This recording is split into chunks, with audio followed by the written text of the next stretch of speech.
गंगोत्री गंगा नदी की उद्गम स्थान है एवं उत्तराखंड के चार धाम तीर्थयात्रा में चार स्थलों में से एक है। वर्टिकल बार नदी के स्रोत को भागीरथी कहा जाता है और देवप्रयाग के बाद से यह अलकनंदा में मिलती है, जहां से गंगा नाम कहलाती है। वर्टिकल बार पवित्र नदी का उद्गम गोमुख पर है, जो कि गंगोत्री ग्लेशियर में स्थापित है और गंगोत्री से 19 किलोमीटर का ट्रेक है। गंगोत्री धाम का महत्व, इतिहास और कहानी। सनातन संस्कृति के लिए गंगा नदी और गंगोत्री धाम का बहुत विशेष महत्व है। उत्तराखंड में स्थित चारों पवित्र धामों में केदारनाथ, बद्रीनाथ धाम के साथ साथ यमुनोत्री और गंगोत्री की यात्रा का अपना विशेष पौराणिक महत्व है।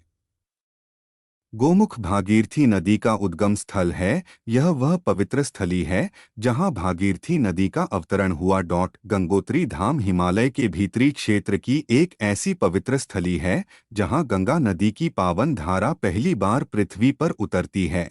हिंदुओं के धार्मिक पुराणों और ग्रंथों के अनुसार देवी गंगा ने कठोर तपस्या के पश्चात एक नदी का रूप लिया और महाराजा भागीरथ के पूर्वजों को उनके पापों से मुक्त किया। महाराजा भागीरथ की तपस्या से पृथ्वी पर आने के कारण गंगा जी का नाम भागीरथी पड़ा। गंगोत्री धाम भारत के उत्तराखंड राज्य के उत्तरकाशी जिले में है, जहां से यह 100 किलोमीटर की दूरी पर उपस्थित है। इस धाम को गंगोत्री तीर्थ के नाम से भी जाना जाता है, जिसे गंगा का उद्गम स्थान माना जाता है।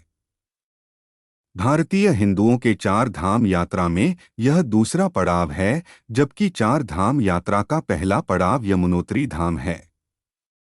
यह गंगोत्री धाम भागीरथी नदी के तट पर स्थित है, जो कि समुद्र तल से 3100 मीटर की ऊंचाई पर स्थित है, जो ग्रेटर हिमालय रेंज में पड़ता है। गंगोत्री तीर्थ में गंगा का उद्गम स्रोत इस स्थान से लगभग 24 किलोमीटर दूर है, जिसे गंगोत्री ग्लेशियर कहा जाता है और अनुमान लगाया जाता है कि यह 4225 मीटर की ऊंचाई पर स्थित है।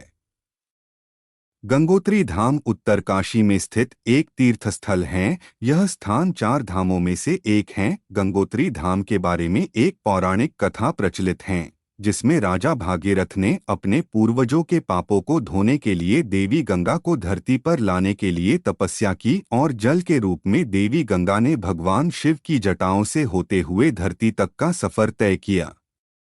यही से हिमालय का हिमनद भी निकला है, जिसे भागीरथी भी कहा जाता है।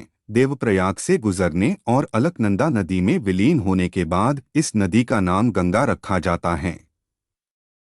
गंगोत्री धाम पर्यटकों के लिए अतिप्रिय तीर्थ स्थल है। यहां आने वाले पर्यटकों की तादाद वर्ष भर बहुत अधिक होती है। यदि आप भी इस पावन धाम की यात्रा का विचार बना रहे हैं। हिंदुओं के प्रचलित पौराणिक कथाओं के अनुसार भगवान श्री रामचंद्र के पूर्वज रघुकुल के राजा भागीरथी ने अपने पूर्वजों को उनके किए गए पापों से भी मुक्त कराने के लिए एक पवित्र शिलाखंड पर ध्यान लगाकर भगवान शिव की कठोर तपस्या की थी। किंवदंतियों के अनुसार रघुकुल के राजा सगर ने अश्वमेध यज्ञ का अनुष्ठान किया था, जिसमें राजाओं द्वारा अनुष्ठान के लिए जिसमें अश्व को चाराय दिशाओं में यात्रा करवाई जाने वाली थी। राजा सागर द्वारा जिस घोड़े को यज्ञ के लिए यात्रा की जाने वाली थी, उसे अपने साथ लेकर राजा सागर के 60,000 पुत्र और उनकी दूसरी रानी केसानी का पुत्र अस्माजा पृथ्वी के चारों ओर निर्बाध यात्रा कर रहे थे। उस समय इंद्र देवता को ऐसा लगा कि यदि राजा सगर का यह यज्ञ सफल हो गया तो वह अपना सिंहासन खो देंगे, इसलिए उन्होंने उनका यज्ञ भंग करने के लिए उस घोड़े को चुरा लिया और उसे महर्षि कपिल के आश्रम में ले जाकर बांध दिया। उस समय महर्षि कपिल कठोर ध्यान में लगे हुए थे। जब उनके पुत्रों ने घोड़े को उनके आश्रम में पाया तो उन्होंने तुरंत उनके आश्रम पर आक्रमण कर दिया, जिससे कि महर्षि कपिल की तपस्या भंग हो गई और उन्होंने आंखें खोलने के बाद राजा सगर के 60,000 पुत्रों को नष्ट होने का श्राप दे दिया। कहा जाता है कि राजा सगर के पोते महाराजा भगीरथ में अपने अपने इन्हीं पूर्वजों को पाप से मुक्त करके मोक्ष दिलाने के लिए देवी गंगा को प्रसन्न करने के लिए कठोर तपस्या की थी।